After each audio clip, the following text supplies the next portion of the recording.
बहुत पुरानी बात है। गोपाल नाम का एक लड़का था। वह बहुत ही गरीब था। उसके परिवार में उसकी माँ और बहन ही थे। कोई कमाने वाला नहीं था। इसलिए एक दिन गोपाल ने सोचा कि चलो मैं ही कुछ काम ढूंढता हूँ। शायद बाहर मुझे कुछ काम मिल जाएगा तो मेरा परिवार 2 वक्त का खाना तो खा लेगा। उसके बाद गोपाल काम की तलाश के लिए शहर गया। सुबह से शाम हो गई, लेकिन उसे कोई काम नहीं मिला। मन उदास हो गया और परेशान भी हो गया। काम की तलाश करते करते वह थक गया। उदास होकर घर वापस जाने लगा। तभी रास्ते में उसे एक आदमी मिला। वह बोला, क्या बात है, बहुत उदास लग रहे हो तुम। गोपाल बोला, मैं सुबह से काम ढूंढ रहा हूँ, लेकिन मुझे कोई काम ही नहीं दे रहा है। वह आदमी बोला, मेरी कपड़े की दुकान है, मैं तुम्हें वहाँ काम दे सकता हूँ। बोलो, मेरे साथ काम करो। गोपाल झट से बोला, हाँ मालिक, मैं काम करने के लिए तैयार हूँ। तो उस आदमी ने बोला, ठीक है, तुम कल से काम पर आ जाना। इतना बोलकर वह आदमी चला गया। गोपाल अब बहुत खुश होकर अपने घर की ओर चल दिया और अपने घर जाकर अपने परिवार वालों से बताया कि मुझे काम मिल गया है। तो घर वाले भी बहुत खुश हुए और उसकी माँ ने कहा, बेटा, तू ही हमारा आखिरी सहारा है। गोपाल ने दूसरे दिन से ही काम पर जाना शुरू कर दिया। उसके घर से दुकान लगभग 10 किलोमीटर की दूरी पर था। उसके पास कोई साधन नहीं था, इसलिए वह घर से सुबह जल्दी निकलता और वापस आते आते उसे रात हो जाती थी। रोज का उसका ऐसा ही चलता था। एक दिन जब गोपाल दुकान से घर जा रहा था, तो उसने देखा कि रास्ते में एक बहुत सुंदर लड़की खड़ी थी। उस लड़की की आंखें बड़ी बड़ी थीं और कपड़े भी उसने बहुत सुंदर पहन रखे थे।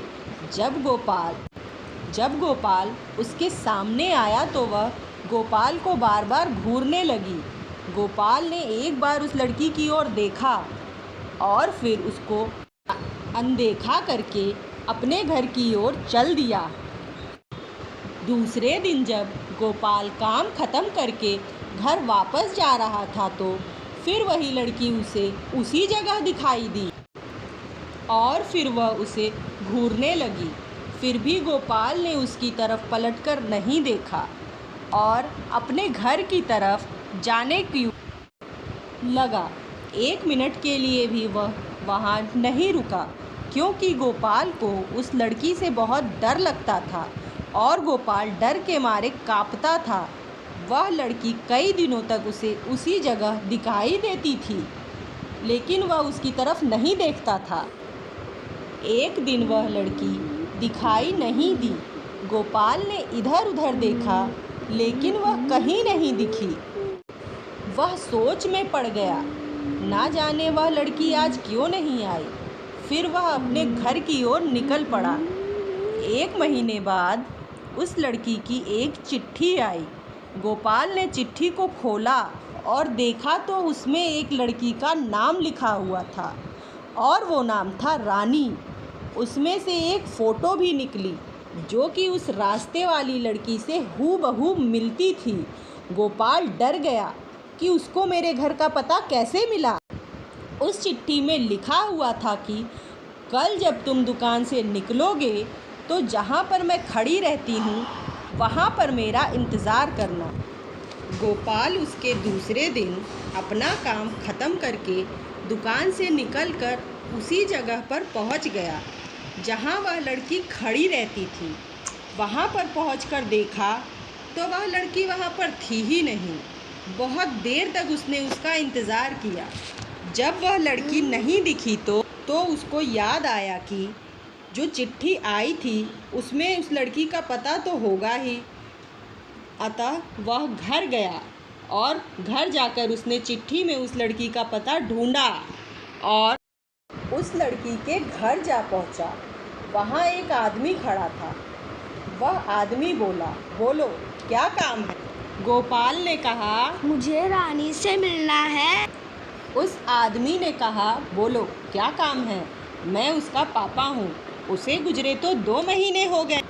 गोपाल ने जब यह सुना तो वह डर गया और सोच में पड़ गया कि वो लड़की तो मुझे रास्ते में मिली थी।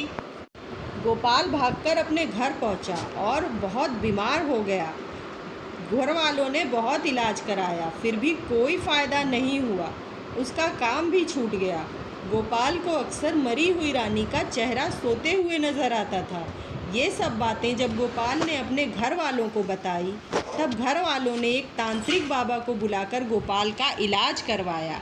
इसके बाद गोपाल पूरी तरह से ठीक हो गया और वह अपने काम पर भी वापस लौट गया और खुशी खुशी रहने लगा।